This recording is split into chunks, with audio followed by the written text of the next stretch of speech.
Ito ang latest weather update.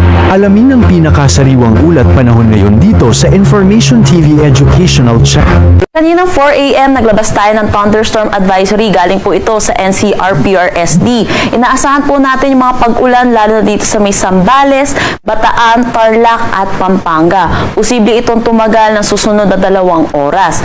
Para po sa next update natin dito sa mga nilalabas natin thunderstorm advisory at mga heavy rainfall advisory po natin, ugaliin po natin i-check ang panahon.gov.ph. Para naman sa ating satellite imagery, kung matatandaan po natin, meron tayong 2 bagyo dito sa labas ng ating Philippine Area of Responsibility. Nasa labas na ito ng monitoring domain ng Pag-asa, pero dahil dito po sa 2 bagyo, nag-e-enhance pa rin ito ng southwest monsoon or habagat na umiiral dito sa buong bansa pa rin naman natin. Pero inaasahan po natin, yung mga pag-ulan ay maitatala natin, lalo na dito sa western section ng Luzon.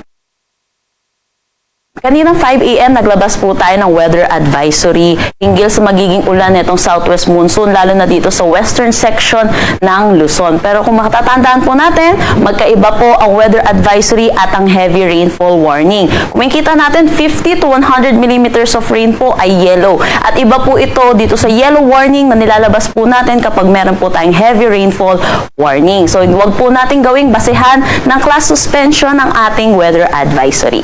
Pero kung makikita natin, 50 to 100 millimeters of rain ang inaasahan natin dito sa may Zambales, Bataan, Pangasinan, Benguet, La Union, Ilocos Sur, Abra at Ilocos Norte. Dahil na rin sa mga sunod-sunod na pag-ulan natin ng mga nakaraang araw, saturated na rin po yung ating mga kalupaan. So iba yung pag-iingat po para sa ating mga kababayan dahil po sa mga pagbanta, ng mga pagbaha pa rin at mga pagguho ng lupa.